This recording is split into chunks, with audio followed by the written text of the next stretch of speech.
welcome my number ninjas. Welcome to today's session. This is Sana Khan, your maths master teacher from Vedantu. How are you guys today? What's up? क्या चल रहा है? कैसी चल रही है जिंदगी? आज हम करने वाले हैं NCERT एक्सरसाइज के क्वेश्चन, सो गेट रेडी। अगर आप लोग ने नहीं किया है, अगर आपके स्कूल में सॉल्व नहीं हुआ है तो अपने नोटबुक और पेन ले आइए और साथ में सॉल्व कर लेंगे हम मिलके। Okay, so first of all how are you guys? क्या चल रहा है? सब बढ़िया, सब मजामा।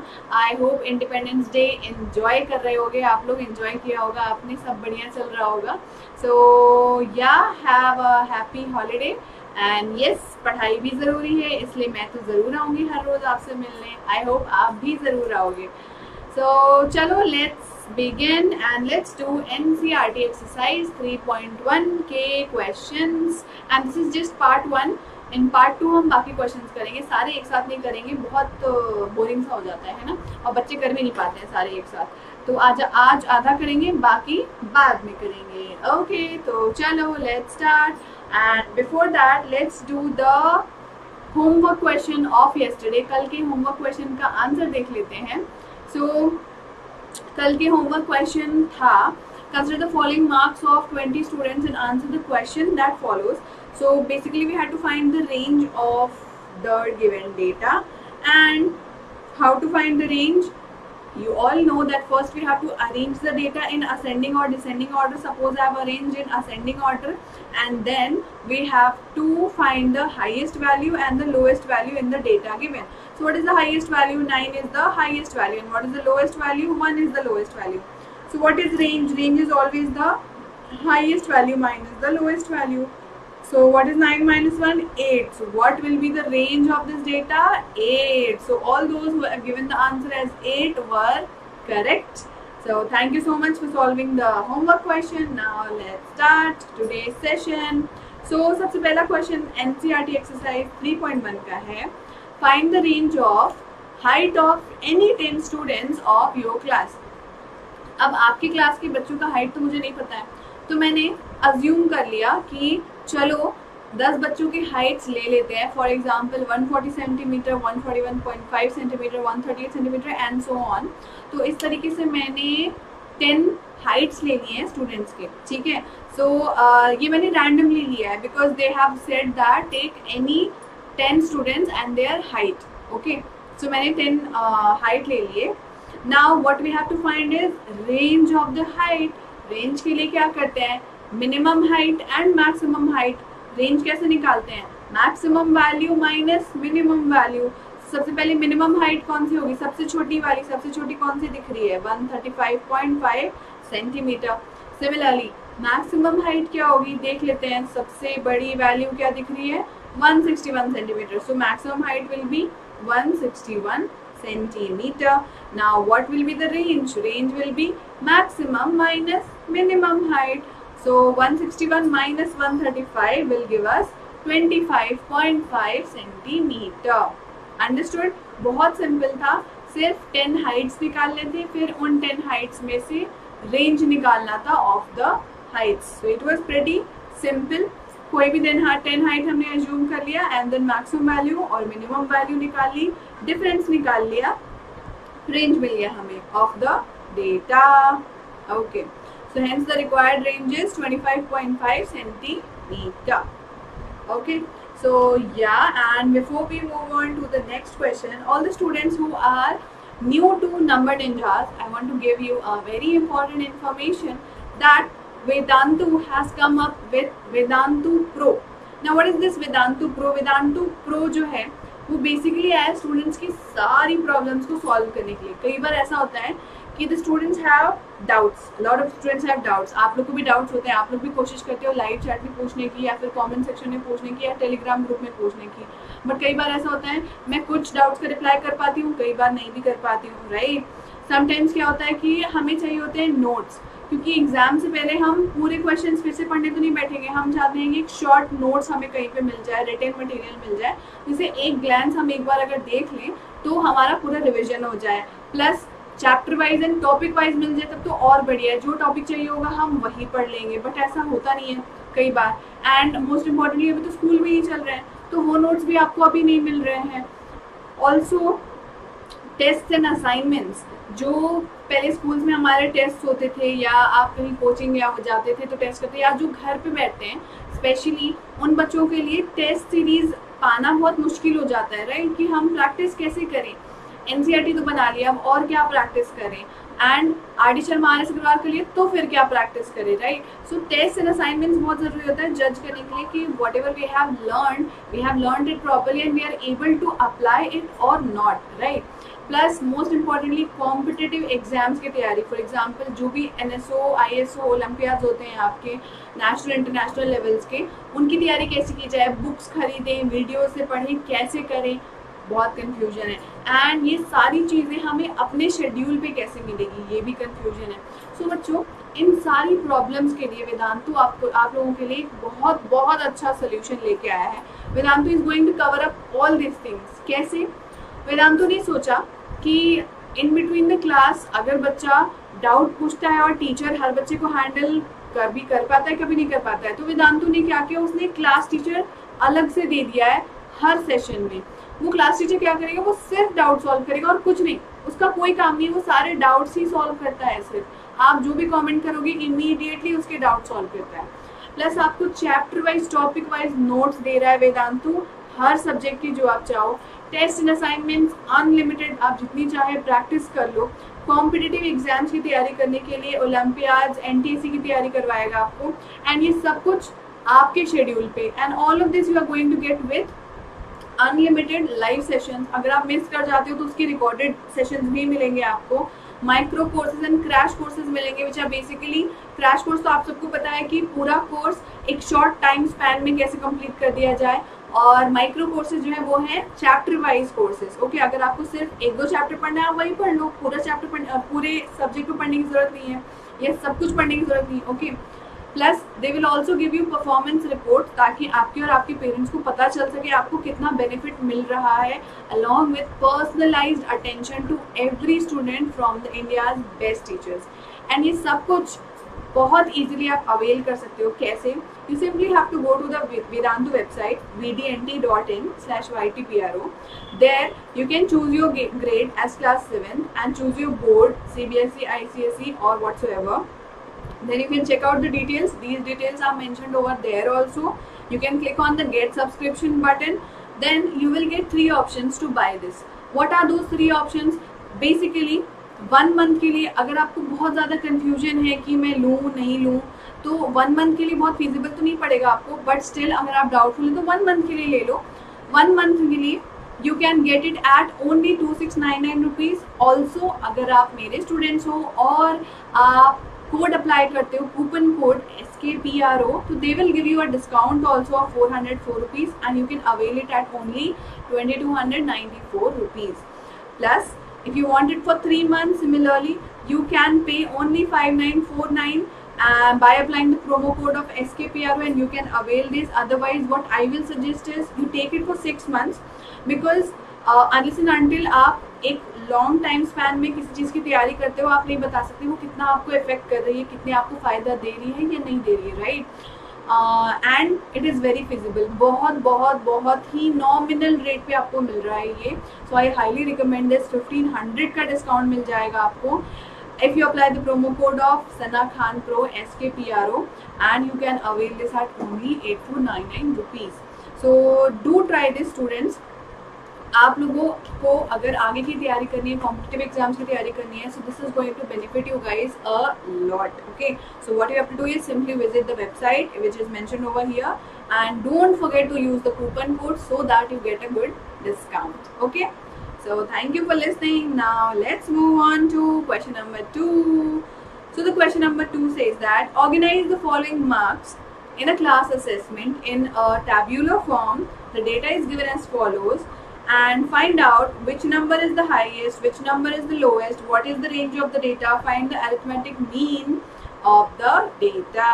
सबसे पहले डेटा को क्या करना है, ऑर्गेनाइज करना है. डेटा को ऑर्गेनाइज कैसे करते हैं, टैली टेबल बना के. चलो टैली बनाते हैं. टैली कैसे बनाई जाती है याद है आप लोग को. सबसे पहले आप डेटा को यहाँ लिख दो, individual data. So what was the individual data, 1 2 3. यहाँ पे आप देख रहे थे ना, मार्क्स दिए थे, किसी का 4 आया, किसी का 6, किसी का 7, किसी का 5. So we have simply arranged the variety of data in one column.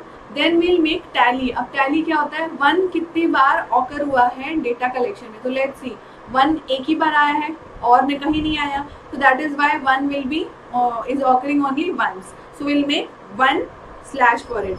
Then 2 is occurring how many times? Let's see, 2 is occurring here and nowhere else. So 2 is occurring twice. Similarly, I have observed and noted down that every number is occurring how many times.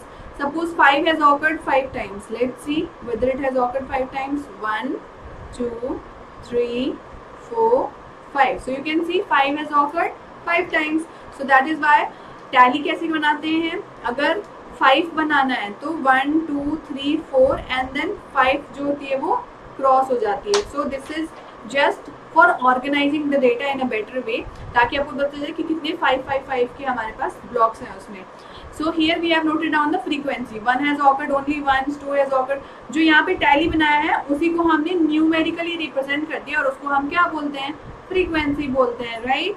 So this is how you organize a given data using tally table. Okay. Now next is, the first question was what is the highest number. So when you organize the marks, you can clearly observe 9 is the highest number and what is the lowest number, 1 is the lowest number. So the highest number is 9 and the lowest marks obtained is 1. So they have asked what is the range. Range will obviously be what, maximum minus minimum value. Maximum value is 9, minimum value is 1, 9 minus 1 is 8. So the range will be 8.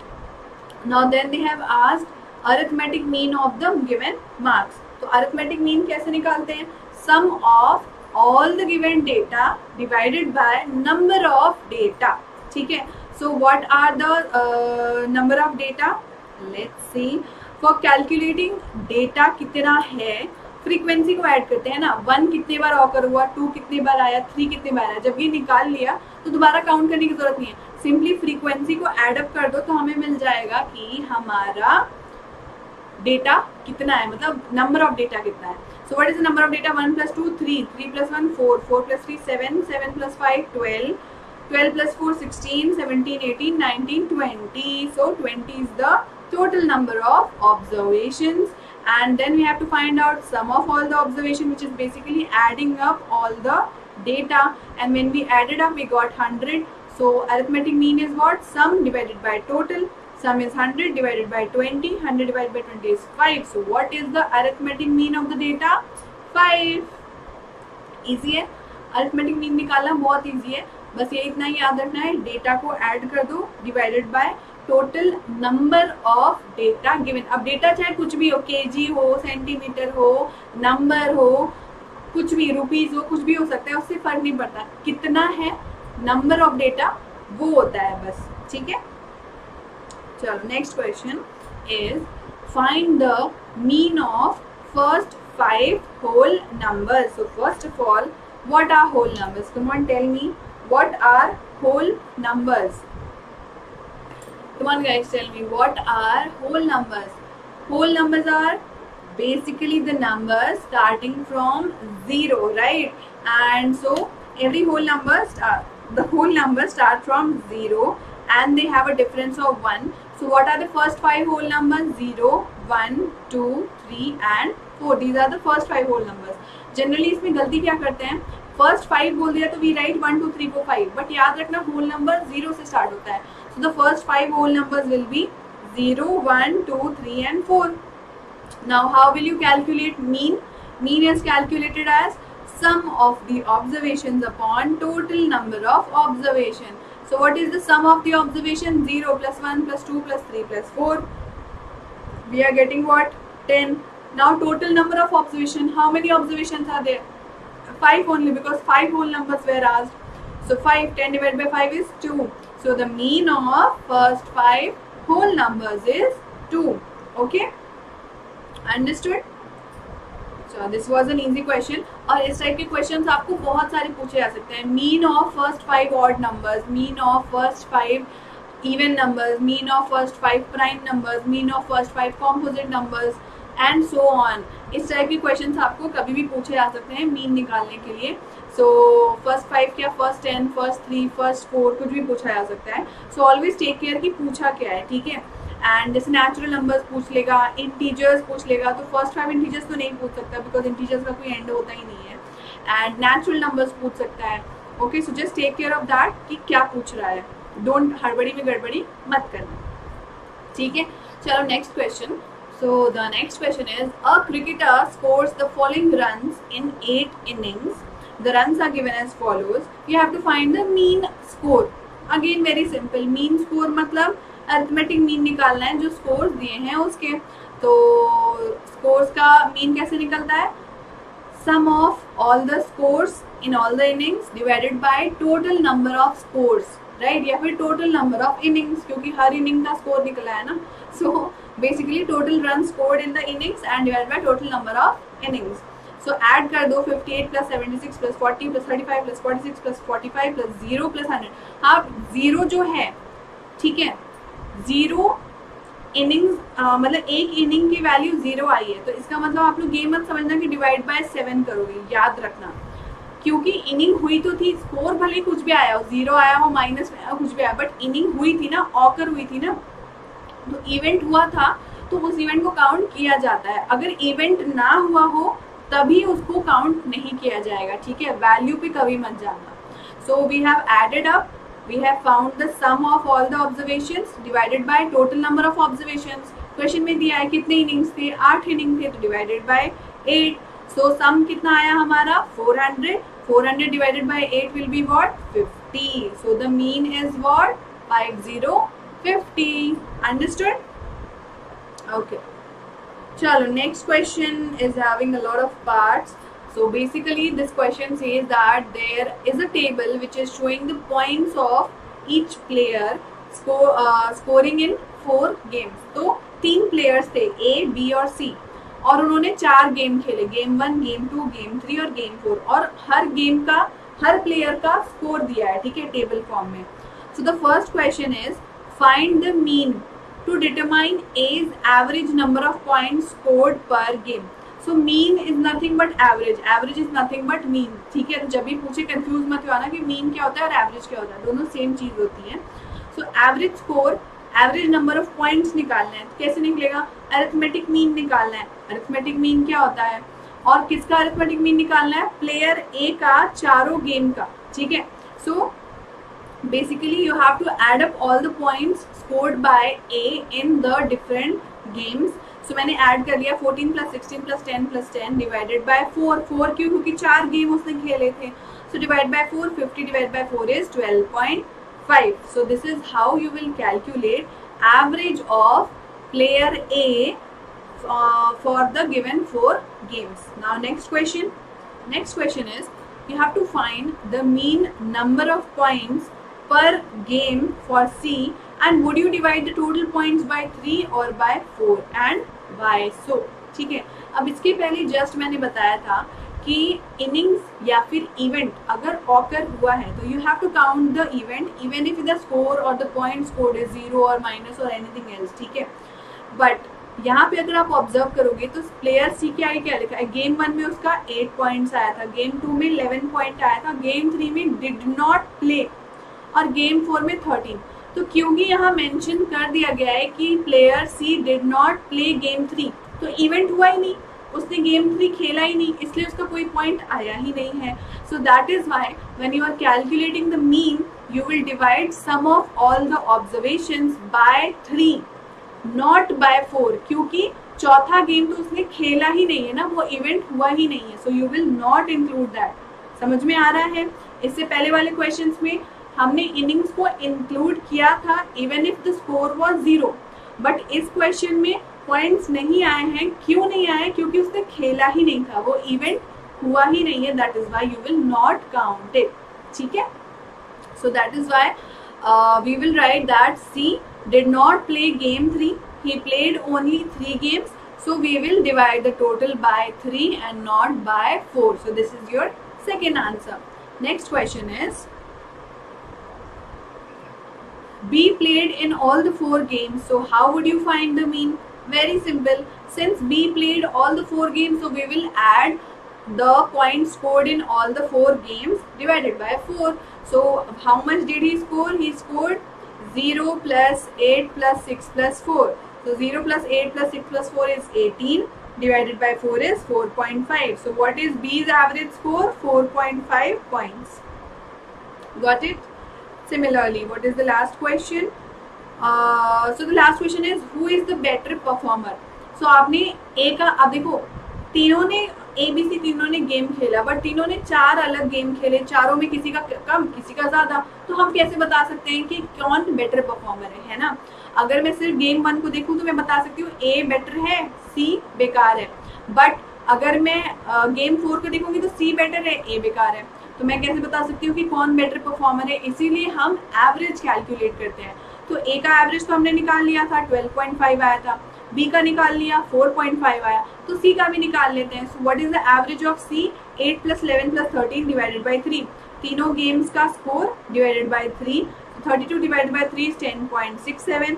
Now since A का सबसे highest है, A का कितना था? 12.5 था, तो who is the best performer? A is the best performer, क्योंकि उसका एवरेज स्कोर सबसे ज्यादा था। Understood? Everybody was able to understand this? तीनों का मीन निकाल लिया, बस इसमें ये ध्यान देना था कि C जो है उसने 3 ही गेम खेले हैं, तो उसको डिवाइड बाय 3 करेंगे, not divide by 4। And 4th question में जब बेस्ट परफॉर्मर पूछा है तो you have to find the average value, otherwise you will not be able to tell, because हर गेम में हर किसी का परफॉर्मेंस अलग था। ठीक है, so this is why we find average. So yeah, that's all for today's class. I will give you homework question now, and before that let me once again tell you guys and remind you guys about Vedantu Pro, which Vedantu has brought to solve all these problems for you guys.